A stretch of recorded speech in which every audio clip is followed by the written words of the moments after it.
नमस्कार दोस्तों, मैं हूं आपके साथ रूपेश मिश्रा और आप तमाम दर्शकों का मध्य प्रदेश पत्रिका में बेहद स्वागत है।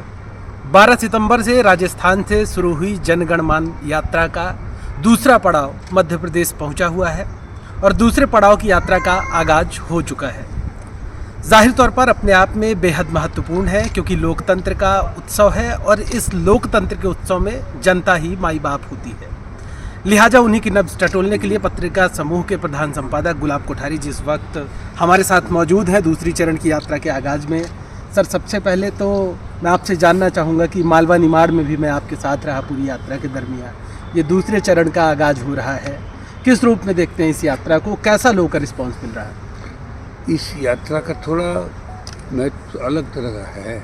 जिस तरह के चुनाव अभियान और चुनाव का वातावरण पिछले चुनावों में हम देखते आए हैं, इस बार बदला हुआ है। पार्टियां भी बदली हुई है, नीतियां भी बदली हुई है, घोषणा पत्र भी बदले हुए हैं और मतदाता का मानस पहले से ज़्यादा परिपक्व है। आप 10 बार उससे बात करके देखोगे तो भी ये तय नहीं कर पाओगे कि ये किधर जाएगा। ये बड़ी जो समझने की बात है। आप किसी से पूछो, नेता से पूछोगे तो वो भी ये कहेगा 50-50 वो तय नहीं कर पा रहा है आगे कौन जाएगा, हवा किसकी तेज है। दूसरे का नाम लेते फिर वापस आना पड़ता है उसको। ये फ़र्क दिख रहा है बहुत बड़ा। क्या सिमिलर मुद्दे पाते हैं, लगता है कि इन मुद्दों में समानता है? मुद्दे तो मुझे लगता है अब रहे ही नहीं। सबसे बड़ी जो तकलीफ़ की बात कहो, त्रासदी कहो लोकतंत्र की, चुनाव में मुद्दे ख़त्म हो गए और अब तो सब सरकारें जो है फ्री लो और कौन ज़्यादा देता है मतदाता भी चाहता फ्री मिलता रहे। यानी मांगने वालों की, भीख मांगने वालों की लाइन लग गई। कौन दे रहा? मेरी जेब से मैं दे भी नहीं रहा हूँ ना, देने वाला भी अपनी जेब से नहीं दे रहा। ये है उसको ये अधिकार किसने दिया कि मेरे पैसे को वो बांट दे? इस पर किसी ने सोचा ही नहीं है। अगर पार्टी को देना चाहती है तो पार्टी दे, सरकार क्यों दे रही है? सरकार में तो पैसा जनता का आ रहा है, तो सरकार को अधिकार नहीं उस पैसे को पार्टी के लिए खर्च करने का। इसको आप वहाँ सिद्धांत रूप से जब देखोगे तब समझ में आएगा कि हमारा डेमोक्रेसी में नुकसान कहाँ हो रहा है। आपका पैसा मैं बिना आपकी मर्जी के कैसे खर्च सकता हूँ? सारा राजस्व मेरा तनख्वाह में कम पड़ रहा है, ब्याज में कम पड़ रहा है, तो डेवलपमेंट करने के लिए मुझे फिर उधार चाहिए। और डेवलपमेंट के अंदर आप रुपए में 60 पैसा अफसर और नेता खा जाते हैं और उसका भी ब्याज अगली पीढ़ी को भुगतना पड़ता है। तो आज आपका साल भर का जो बजट है उतना तो उधार हो गया। आप उसको समझें कहीं तो सब समझ में आएगा। तो मुद्दे तो है ही नहीं कहीं। कौन खड़ा है उसको अब कोई नहीं देख रहा है। अब तो ये देख रहा है कि इससे मुझे क्या मिलेगा, तो वो घोषणाओं का कंपटीशन चल रहा है। आप इसको तो फिर लोकतंत्र का है। और उसके बाद उन घोषणाओं के चक्कर में आप अपराधियों को भी कैंडिडेट बना रहे हो, जो भ्रष्ट है उसको भी क्रिमिनल बना रहे हो। जिसको आपने खड़ा कर दिया, लगा दिया, वो उसको खड़ा कर दिया। या कैसे? तो मेरे को और अनपढ़ आ गए, उनको भी आप बना रहे हो आप उम्मीदवार। तो जो नई पीढ़ी का, नई तकनीक की जो युवा पीढ़ी है, उसके सपनों को कौन समझेगा? नहीं तो क्रिमिनल समझने वाला, नहीं अनपढ़ गांव का आदमी समझने वाला, नहीं रिजर्वेशन से जो आप उस रिजर्वेशन के नाम से जो आँख मूंद के सलत कर रहे हो, वो लोग भी नहीं समझेंगे। आप लाओ और समझदारों को, पढ़े लिखे को लाओ जो कुर्सी पे, जिस कुर्सी पे या जिस भूमिका में बैठा है, अपनी भूमिका को समझ सके और वो उस भूमिका को पूरा कर सके। अब उस जरूरत ही नहीं। शुरू की लिस्टों में हमको लगता था शायद सब पार्टियाँ ध्यान दे के चुन रही है, उसके बाद जो लिस्टें आई सब गालमेल हो गई। इतनी नाराज़गी। अब मतदाता के सामने विकल्प नहीं है। 2 बदमाशों में से एक चुनना है, जो 2 अनावश्यक खोटे लोगों में से एक चुनना है। तो यार ये क्या? ये तो मुझे तो कुछ नहीं पता। उनको अधिकार किसने दिया कि बदमाश चुनाव लड़ सकता है? इस पर कोई काम ही नहीं हुआ आज तक। कोई न्यायालय बोलता ही नहीं है। जिसके खिलाफ हत्या के मामले हैं, जिसके खिलाफ बलात्कार के मामले हैं, केस चल रहे हैं, उनका अरे केस चलना अपने आप में सबूत है कि वो अपराधी है। कोर्ट ने उसको स्वीकार कर लिया, सज़ा मिलना बाद की बात है। सज़ा तो ये तय करेगी कि कितने दिन की मिलनी चाहिए और क्या मिलनी चाहिए।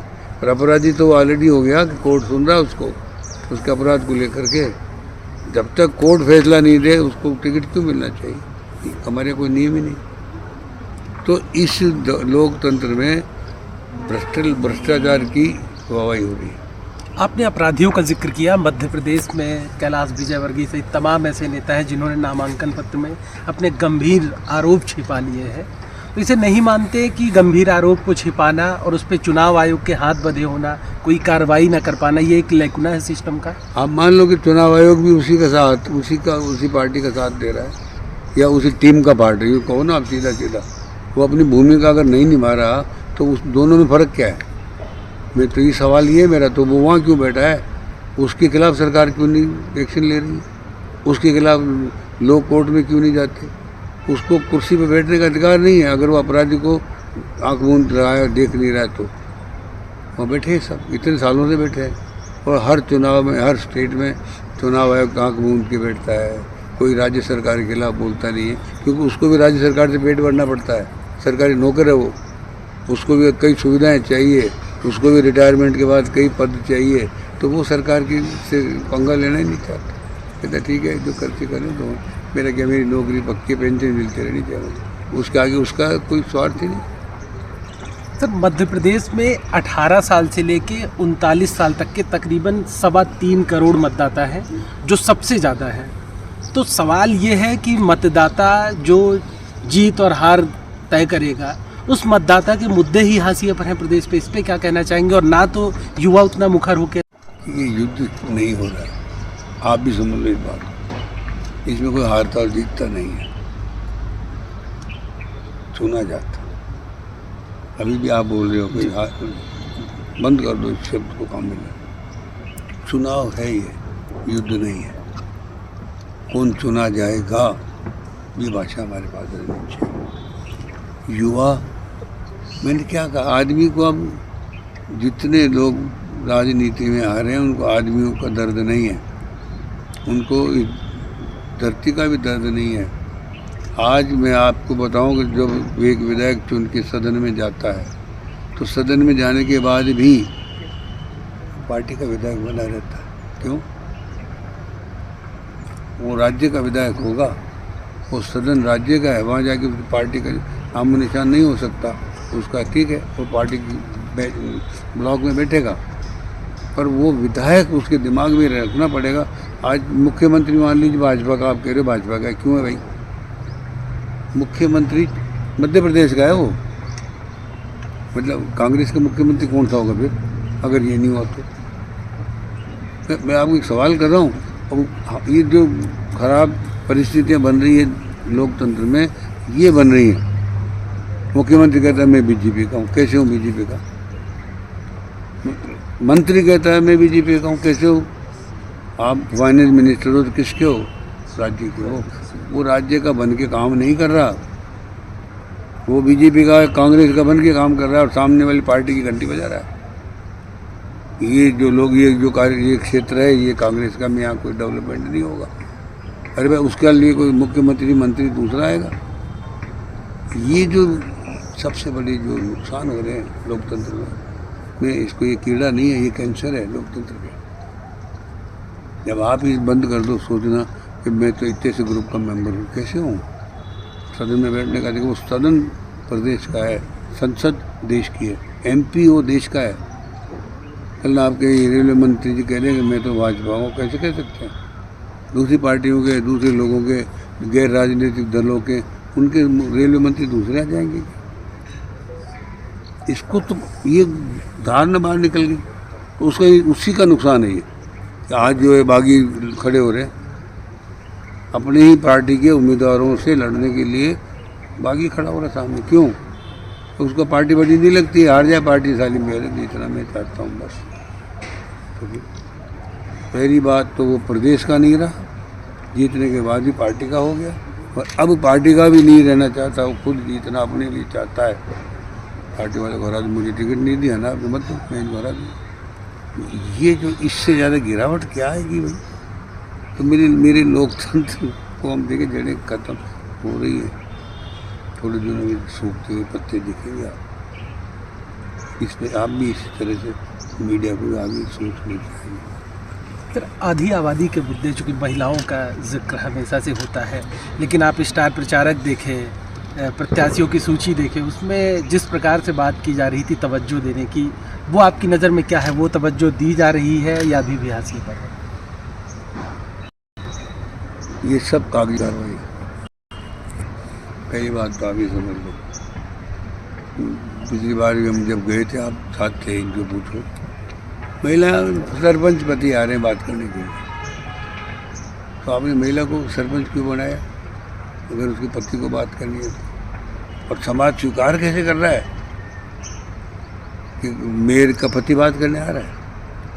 मेयर खुद क्यों नहीं आ रही, जो जीती है, जो एमएलए बनी है, वो महिला खुद क्यों नहीं बात करने आ रही, उसका पति क्यों आ रहा है? एक नई परंपरा, नए पद क्रिएट हो गए, विधायक का पद और मेयर पद और सरपंच पति, ये क्या हो गए सब? तो ये लोकतंत्र का ढांचा है। हम महिला के नाम से काम कर रहे हैं सारा।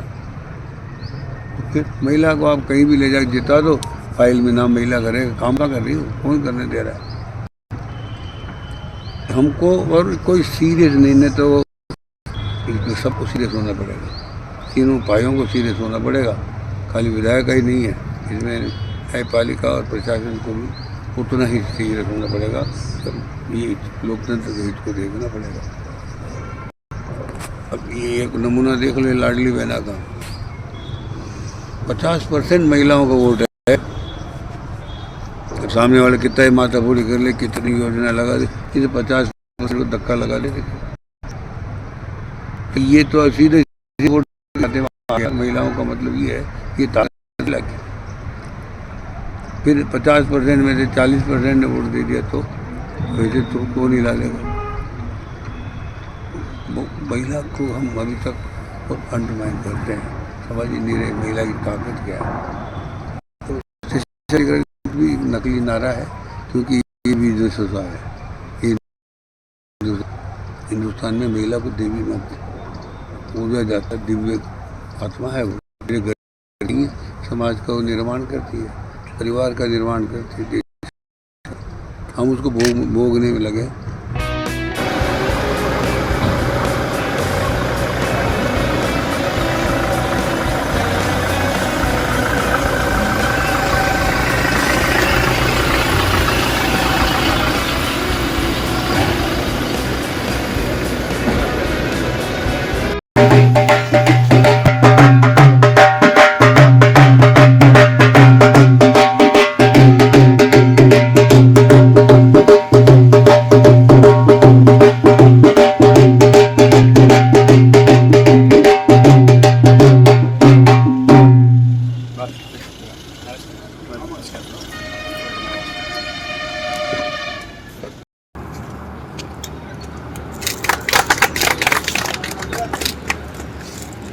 ये है इंदौर में जयंती जी हमने लिखी हुई है।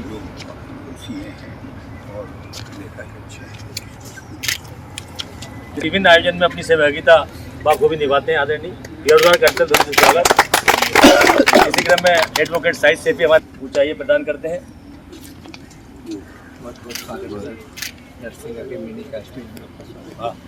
इसी क्रम में भगवती भैया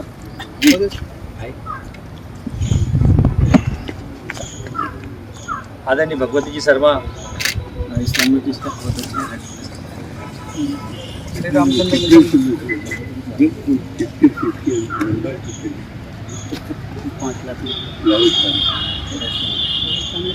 कोई क्षेत्र बाकी नहीं, समय लगता है, सब परिवर्तन आता है, धीरे धीरे परिवर्तन आया। आज जैसे धार्मिक स्थलों की बात करें, जिस जगह पर अपन बैठे ये अन्य जगह बड़े बड़े, जैसे आज ओंकारेश्वर की बात कर लें, उज्जैन की बात कर लें, अपने सिद्धेश्वर महादेव की बात कर लें, या अपने सलकनपुर महादेव मंदिर की बात कर ले, माता जी की, जहाँ 20-20 साल, हमारी आज उम्र 52 साल है, तो 52 साल पहले भी हमने विकास देखा और आज 20 सालों में देखा, तो काफी परिवर्तन है। जब डेवलपमेंट होता है तो जनता जुड़ती है उस चीज से और उसका फायदा मिलता है। और निश्चित रूप से जो आपने जो मुख्य मुद्दा रखा कि जो पैसा चुनाव में लग रहा है, ये निश्चित रूप से निर्वाचन आयोग ने रोका है, पर वो सरकार के हाथ की चीज की सरकार अपने हाथ से बांट रही है उसको। निर्वाचन ने रोक दिया, ना ये कांग्रेस के लड़ रहे हैं ना बीजेपी के लड़ रहे हैं, उन दोनों से रोक दिया, बाकी बांट तो सरकार रही है। वो पैसा जो निर्वाचन आयोग ने रोका वो जनता है क्या उस पैसे को पार्टियों के लिए बांटने और नहीं बांटते हुए चाहती तो वो विकास के बारे में लगा सकती थी उसको।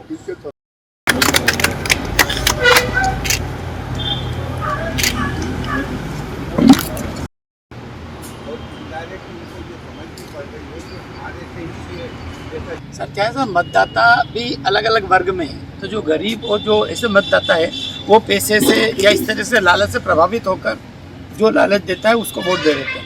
जो समझदार पढ़ा लिखा मतदाता है वो उसके ऊपर प्रभावित नहीं होता है। यही है। अब यहाँ का जैसे किसान क्या सोच रहा है, यहाँ की बात कर रहे हैं अपने जनरल बात होते हैं। इसी शहर के किसान क्या सोचते हैं, व्यापारी क्या सोचते हैं, सर्विस क्लास क्या सोचता है, युवा वर्ग क्या सोचता है, इस बारे में तो सर जैसे लाडली बहन है सर, ये भी अभी लॉन्च हुई है, तो अभी ताजे मिलने शुरू हुए 3-4 महीने हुए, तो उनको तो डर है कि ऐसा नहीं हो कल से ये बंद हो जाए। एक लालच 3000 हो जाएगा। और दूसरी बात सर क्या, जैसे मान लो स्थानीय अगर मुद्दे की बात करें तो हमारे दरसिंहगढ़ क्षेत्र में अभी हाल में जितना विकास हुआ है इतना वर्षों में पहले कभी नहीं हुआ है। हमारी टोटल सड़कें बन गई हैं, यहाँ का अस्पताल बहुत अच्छा बढ़िया हो गया, आसपास ग्रामीण क्षेत्रों में अच्छी सुविधा हो गई, सड़कों का जाल बिछ गया है। तो मानस कहीं ना कहीं क्या बताएंगे यूथ को देख के, आने वाले भविष्य को देख के, टेक्नोलॉजिकल ग्रोथ को देखते हुए, आर्टिफिशियल इंटेलिजेंस को देखते हुए आने वाले जो लोग हैं जिस तरह की सोच के साथ सरकारें बन रही हैं वो कितना भला कर पाएंगे। होना चाहिए। वो संभव नहीं है साहब। ये जिसको भी आप बांट बूंट के खा के राज करने आए हो आप, तो क्या करोगे? आपके मुंह बंद हो जाएगा। 5 साल कुछ नहीं किया, दिखाई नहीं दे रहे थे, कहाँ चले गए थे। आपको मुंह बंद करने का तरीका ये कि 5 साल वापस वही होगा ना, तो जो नई पीढ़ी, जो हमारे बच्चे बेटे पोते पोती, उनका क्या होगा? अभी इस वर्ष सबसे बड़े सूखे से हम लोग त्रस्त आ रहे हैं। हाँ। अभी पिछले 1 महीने से इतने अंधाधुंध दोहन चल रहा है, वो बोरिंग का, ट्यूबवेल वगैरह का, पूरे जल स्रोत अपने निम्न स्तर पे हैं। तो इस बार गेहूं का रकबा लगभग आधे से भी कम हो गया, क्योंकि पानी नहीं। जिनने वो भी दिया है तो फसल आने की गुंजाइश, क्योंकि बहुत बड़े मुद्दे हैं जिन पर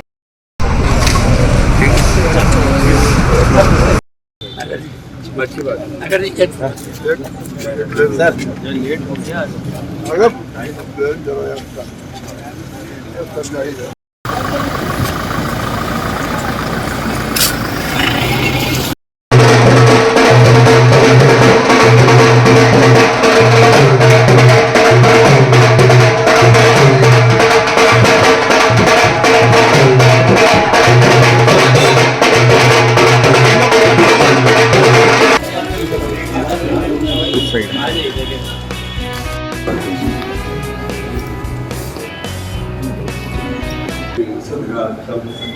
वंदन स्वीकार करें। इस चुनाव को कैसे विपरीत करेगा और कैसे अपना परिचय दे दें।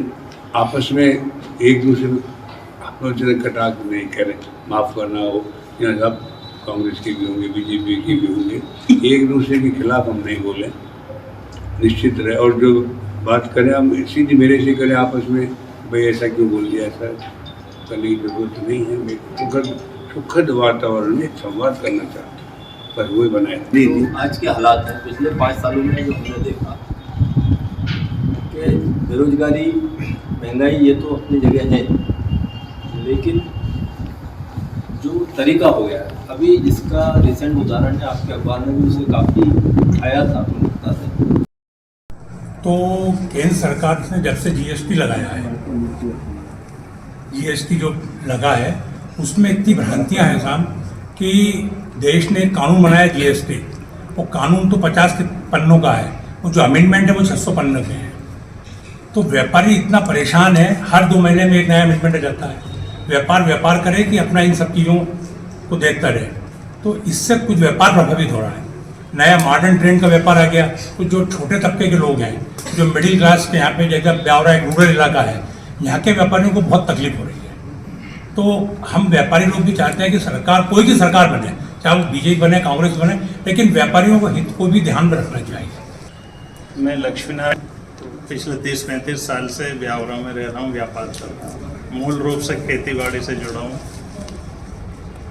मेरा एक सभी राजनीतिक दलों ने जो पिछले कुछ समय से परिपाटी आ रही कि जातिगत आधार पर वो अपना उम्मीदवार तय करते हैं, ऐसा नहीं होके मेरा अपना ये सोचना है कि इसमें जो भी पार्टी उम्मीदवार तय करे उसकी योग्यता के आधार पर होना चाहिए, उसकी काबिलियत के आधार पर होना चाहिए, ना कि किसी जाति विशेष समुदाय से। अब जो नया सवाल ये है कि जो भी उम्मीदवार आया मुझे उसमें से तय कर, इसका अर्थ तो ये होगा ना। अब आपका प्रश्न अगली बार जब चुनाव कोई होगा तब लागू होगा। इस विषय को इतना हाईलाइट करना चाहिए कि आगे आने वाले समय में और भी चुनाव है, अभी जैसे लोकसभा का आने वाला है कि जो भी दबाव बना रहा है वो भी इसी समाज का आदमी है। आप यही है खास बात समझने की। पर जो जाति के आधार पर निकम्मा आदमी आया, अपराधी आया या भ्रष्ट आया, मैं उसको नहीं दूंगा।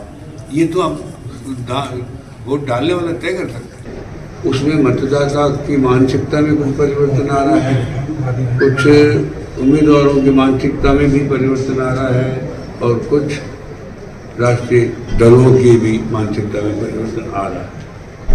ये परिवर्तन इस चुनाव को कैसे रिफ्लेक्ट करेगा और कैसे हमारी आने वाली पीढ़ियों को प्रभावित करेगा, थोड़ा मैं आप लोगों से इस बात को समझना चाहता हूँ। मेरा कोई ये उद्देश्य नहीं है कि कौन सी पार्टी है आगे जा रही है पीछे जा रही है। मेरे बिल्कुल निश्चित रहे मैं किसी पार्टी का हूँ। प्रश्न यही है कि हम उस माहौल में कौन से कारणों से हम किधर झुकने की कोशिश करते हैं, कौन से कारण से दूसरी तरफ हमारा हवा का रुख हमको ले जाता है। तो निष्कर्ष जनता में जो द्वंद्व चलता है किधर जाएंगे, मैं उस द्वंद्व की एक तस्वीर झलक आप लोगों के अनुभव से समझने के लिए आया। ये समझा मुझे चाह बहनों में से इनमें से कहीं से भी कोई इस मुद्दे पे अपना परिचय दे दें, आपस में एक दूसरे आलोचना कटाक्ष नहीं करें, माफ़ करना हो या बात भी नहीं माने इसको। और जो मुझे लाडली मिल रही है और मुझे लाडला मिल रहा है, मुझे लेना देना। प्रश्न है मुझे अपने आप और हम अब उस जगह बैठे हैं जहाँ मूल रूप से हमारा जीवन का एक बड़ा हिस्सा गुजर चुका है। भविष्य के निर्माण के लिए बहुत संघर्ष अब नए तरह के से मुझे नहीं करने, पर मेरे बच्चों को तो करना पड़ेगा। तो मुझे ऐसी सरकार चाहिए जो मेरे बच्चों के भविष्य की चिंता करके कुछ काम करके दिखा सके। तो ये तो जो मुझे मिल रहा है अभी वो तुम्हें खा के चला जाऊँगा, मेरे बच्चों के लिए भी नहीं क्या छोड़ा। मुझे तपना पड़ेगा अपने बच्चों के लिए, वो हम नहीं तप पा रहे और उन्हें चिंतन भी नहीं कर रहे। इसी बात में आपको मुझे समझा दो ये किस तरह की हवा चल रही है। पर राजनीति तो गंदी हो गई है ना, गंदी राजनीति इतना पैसा हम देंगे ही तो हमारे कर बच्चे रहे का हैं, एडमिशन यहाँ हो हम ही तो जाएगा। कर रहे हैं सर मतदाता ले क्यों रहे हम कह रहे ले क्यों रहे मैं दे रहा हूँ, आप ले क्यों रहे? किसी ने रोका क्या? मुझे नहीं चाहिए तो फिर उस गंदी को रोकेगा, उस प्रवाह को कौन बंद करेगा? वही नहीं तो करूँगा, किसी लेने वाला ही तो करेगा। देने वाला राजी है, लेने वाला राजी है, तो फिर बात खत्म हो। फिर भी उतना बड़ा दोषी हूँ जितना देने वाला दोषी है। अब आप उंगली नहीं उठा सकते कहीं भी। हमको कहीं कहीं संकल्प करना पड़ेगा अपने बच्चों के लिए, अपने लिए नहीं कर रहा। अभी हम जो बात करते हैं चुनाव की, खुद को ध्यान में रख के कर रहे हैं। मेरा निवेदन है कि हमें अपने बच्चों को ध्यान में रख के करना पड़ेगा। हम तो चले जाएंगे जितना दिन हो, कोई बच्चे पूरे कर जाएंगे। बच्चे आगे की जिंदगी मेरे बच्चों को जीनी है ना, तो हम कैसा समाज या राष्ट्र सरकार उनके लिए छोड़ना चाहते हैं, बनाना चाहते हैं, उस पर चिंतन होना पड़ेगा। चुनाव का अर्थ है अगले 5 साल, आज का नहीं है मतलब, और अगले 5 साल का मतलब है उसके अगले 5 साल। ये 5 साल क्या करेगी कि नया आदमी यही कंटिन्यू अगले 5 साल करे, या खराब निकलेगी तो फिर नया 5 साल दूसरा आएगा। भविष्य तो जीरो है, इसने कुछ नहीं किया, आगे वाले ने भी कुछ नहीं किया। तो फिर हम इसको थोड़ा सा और गंभीरता से लेने की जरूरत है। मैं तो समझता हूँ आपको अपने बच्चों को भी एजुकेट करना चाहिए, और आपको भी बच्चों को ही ध्यान में रखकर चुनाव में उतरना चाहिए, मतदान करना चाहिए। मैं समझता हूँ कि जो सामने दिख रहे हैं इस लॉलीपॉप में नहीं फंसेंगे। सर, फंस जाएंगे तो क्या, हमारा तो अगली पीढ़ी के लिए हम कुछ नहीं छोड़ पाएंगे। विकास नहीं हुआ, सबसे ब्लैक स्पॉट ब्यावरा है, डर्टी प्लेस, वहाँ से गुजरते मेन रोड है, पूरे टूटते जा रहा है, धंसते जा रहा है। साइड की जो रेलिंग लगी है वो ले गए हैं लोग, उसी पे हमारा गुजरना मजबूरी है। 15 साल से कोई विकास नहीं हुआ है, मतलब इस क्षेत्र में। और चारों तरफ गंदगी तो है ही, आवारा पशु चारों तरफ फैले रहते हैं। मेन रीज़न ब्यावरा में चारों तरफ फैले रहते हैं, और हाईवे का मेन एक्सीडेंट का कारण सिर्फ ये आवारा पशु जो चारों तरफ बैठे रहते हैं। गौशाला है लेकिन नाम मात्र के लिए कुछ है। इसका कारण क्या है सर? अभी तक मैंने क्वेश्चन नहीं पूछा है किस कारण है। तो ये 2 पॉइंट मुझे बहुत ज़्यादा लगते हैं। ब्यावरा मतलब विकास स्लो हुआ है। कारण क्या? अब कारण सर मुझे मेरे पड़ोसी का नाम मालूम नहीं है सर। जो सुनिए 1 मिनट, जी सर। मैं अपनी ज़िंदगी की फिक्र करने में तैयार हूँ। मैं पड़ोसी इनके साथ क्या तीसरी मेरा लेना देना नहीं है, ये है कारण। मेरी समाज व्यवस्था टूट गई, आप इसको समझना। मेरी सामूहिक आवाज़ खत्म हो गई तो अकेला चना बाहर फोड़ सकता है, हमारी कहावत है। आज हम उस जगह खड़े हैं, आपके घर में तकलीफ है, मेरा कोई लेन देन नहीं, आप जानो, आपकी कष्ट जाने, मेरे पड़ेगी जब मैं रहूँ। अरे यार आप देख रहे हैं, मतलब तो करो, आप करते थे, आज हम वहाँ करें। कोई भी किसी के लिए छोड़ो दूसरों को, बच्चों के लिए आप आधा घंटा देते हो, करो लिख के बता दो। आपने कोई ईमानदारी से रोज़ाना आधा घंटा अपने बच्चों को देता है, रोज़ाना, फिर तो समझ में आएगा इनमें से क्या नहीं। फिर मेरे समाज आएगा कहाँ से? मुझे मेरे बच्चे की फिक्र नहीं है, और आप चाहते हो सरकार को गाड़ी की फिक्र करने है। हमने वो कल्चर खत्म कर लिया, घर से खत्म कर लिया साहब। आप इस बात को समझिए। और ये सब पढ़ाई नहीं किया। जैसे जैसे बड़े हो रहे हमारा दिमाग जो है भारी होता जा रहा है। हम लगता है बहुत दूसरों से बहुत अच्छे हैं, दूसरा भी ऐसे खराब है, छोटा है, इन्फीरियर है। तो वो जो ईगो जिसको आप कह रहे हो, समाज को तोड़ दिया उसको।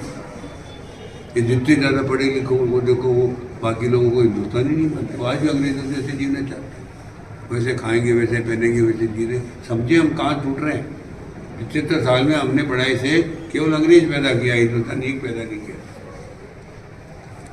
तो माताओं के हाथ में कैसे नई फसल तैयार की जाए, हम नहीं कर सकते। इसको भी आप समझिए, वो टूट वहाँ हो गई।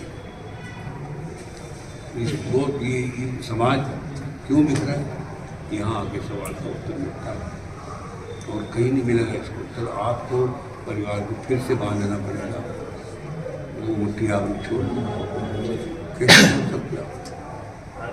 फिर वो बच्चा किसी के लिए हवाले होगा, मोबाइल के होगा, दोस्तों के होगा, किताबों के होगा, किसी का उस बच्चे का कोई दोस्त नहीं है।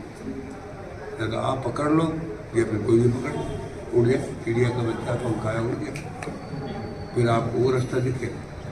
और अगर मुझे समाज चाहिए, दर्द संवेदनशील समाज चाहिए, तो पहले मुझे संवेदनशील बनना पड़ेगा दूसरों के लिए। मैं अपने मेरे लिए कोई बने नहीं बन सकता। जब तक बीज जब तक ज़मीन में नहीं गड़ेगा, पेड़ नहीं बन सकता। इसको आप लिख लो मेरे से। और जो भी बीज अपना फलकाना चाहता है वो पेड़ ही नहीं बनेगा। आज हम उस जगह खड़े हैं, दूसरों के लिए हम अपना नहीं चाहते, तकलीफ पाना नहीं चाहते, अपने लिए जीना चाहते हैं, तो हम कभी पेड़ नहीं बन सकते। किसी को छाया, हमारी छाया को किसी को हम छाया नहीं दे सकते। आप लिख लो इस बात, हम बड़े हो ही नहीं सकते। वो बीज के जैसे हवा में उड़ते उड़ते पेड़ उड़ते बन गए, तो कहाँ हम जा रहे हैं? मेरा ये सोच है, और मैं समाज के बीच रहता हूँ। मैंने ये देखा है कि आज का जो मतदाता है, ये सिर्फ ब्यावरा नगर का नहीं, पूरे देश का मतदाता विकास और आज की जो परिस्थितियां हैं और पिछला जो 15 वर्ष का समय है जिसमें जो देश का विकास हुआ है अंतर्राष्ट्रीय स्तर पर और भारतीय स्तर पर, वो एक अहम भूमिका है। आज का जो पढ़ा लिखा मतदाता है या जो युवा वर्ग है, वो सिर्फ विकास की ओर ध्यान दे रहा है। विकास होना चाहिए देश का, चाहे हमारा थोड़ा नुकसान भी अगर सहन करे तो उसमें कोई परेशानी नहीं है। ऐसा विचार है मतदाता का, व्यापारियों का और पढ़े लिखे तबके का और समझदार तबके का। वो यही चाहता है कि आज ऐसी सरकार बनना चाहिए जो राष्ट्र और अंतर्राष्ट्रीय स्तर पर काम करे। धन्यवाद। गवर्नमेंट चिकित्सक जी पिछले 10-15 वर्षों से एक राष्ट्रीय गौरव को, एक आशावाद देश में जनरेट हुआ, ऐसा हम महसूस करते हैं। ये निश्चित है कि मतदाता के पास बहुत सीमित ऑप्शन है सर। 2 राष्ट्रीय पार्टियां ही चुनाव लड़ती हैं और दोनों में से एक सरकार बनाती है। यदि मतदाता को कोई अपनी रिएक्शन भी देना हो तो बहुत सीमित ऑप्शन है सर। मतलब मास ऐसा है नहीं। आप अपनी तरफ से भी सामूहिक रूप से गांव वाले मिलके एक नया उम्मीदवार खड़ा कर सकते हैं और हम करते हैं। पत्रिका का जागरूकता मिशन देखा ना, जन प्रहरी वाला, हम खुद खड़े करते हैं, तैयार करते हैं, ट्रेनिंग देते हैं, समाज के बीच में अच्छे आप लोगों से मांगते हैं। आपकी बात से सहमत हूं, लेकिन कैडर इतने मजबूत है सर, उनके सामने लड़ना क्यों नहीं? आप पिछले चुनाव देखिए कितने लोग उसमें से एमएलए बने। आपका समाज ही बनाता है, वही लोगों को तय कर, हम तय नहीं करते।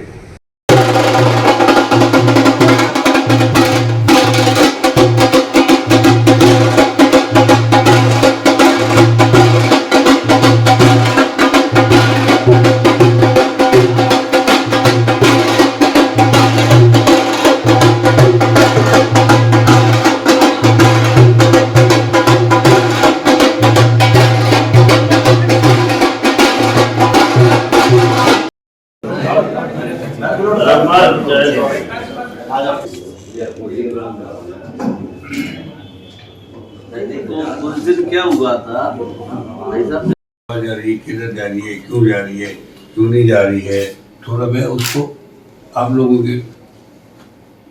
से समझना चाह रहा हूँ, नहीं समझा।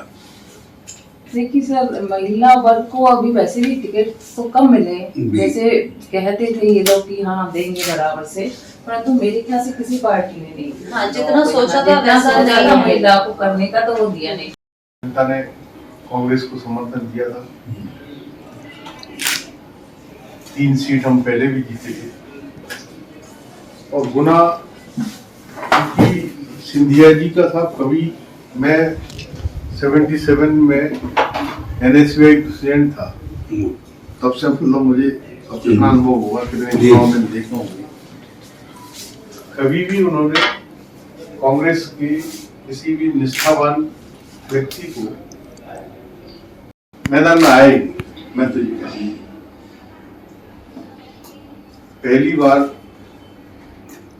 कमलनाथ जी ने, दिग्विजय सिंह जी ने, बाबा साहब जयवर्धन सिंह जी ने, एक युवा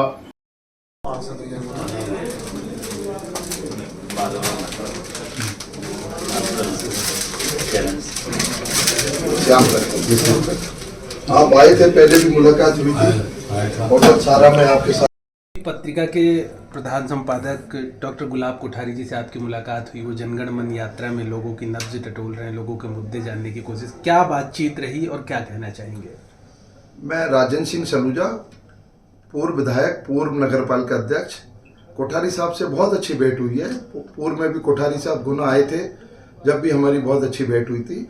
उन्होंने जानकारी जिले की और कार्यक्रम कैसे क्या हो रहा है, कैसे चुनाव लड़ रहे हैं, कैसे चुनाव जीत रहे हैं, किस प्लानिंग से जीत रहे हैं, मैंने उनको बताया। देश के प्रधानमंत्री मोदी जी की योजना, माननीय मुख्यमंत्री जी की योजना हम लोग नीचे तक लेके जा रहे हैं, डोर टू डोर कार्य कर रहे हैं और हम गुना विधानसभा लगभग 1 लाख वोटों से प्लस होंगे, ये हमने जानकारी उनको दी और उनसे भेंट करके आत्मा प्रसन्न हो गई। बहुत अच्छा लगता है जब कोठारी जी से बात होती है, तो इतने बड़े व्यक्ति के साथ बैठकर चर्चा करना बहुत अच्छा अनुभव प्रतीत होता है। इस बार क्या लगता है कि गुना के क्या प्रमुख मुद्दे रहेंगे, मतदाताओं का क्या रुझान है इस बार?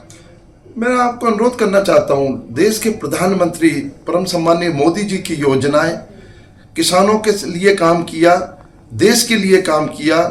जो 500 साल की गुलामी थी राम मंदिर की, वो राम मंदिर बनकर कंप्लीट हुआ है, जिसका उद्घाटन देश के प्रधानमंत्री जी करने वाले हैं 2024 से पहले, लोकसभा चुनाव से पहले। और लोकप्रिय मुख्यमंत्री जी लाडली बहना लाडली लक्ष्मी योजना, बेटी पैदा होने से लेकर बेटी की शादी तक की चिंता, 0% ब्याज पर हम किसानों को लोन दे रहे हैं। हमने कृषि का रकबा बढ़ा दिया, 7,000 रकबा था, आज 65,000 रकबा है मध्य प्रदेश में। हमारी कई योजनाएं हम नीचे तक ला रहे हैं। मिनी स्मार्ट सिटी, हमने गुना जिले की बात करूंगा मैं, गुना जिले में करोड़ों रुपए की राशि से माननीय मुख्यमंत्री जी, माननीय केंद्रीय मंत्री नरेंद्र सिंह तोमर जी, माननीय ज्योतिरादित्य सिंधिया जी, महाराज साहब, सबने मिलकर गुना जिले का विकास किया है और हम सरकार बनाने जा रहे हैं।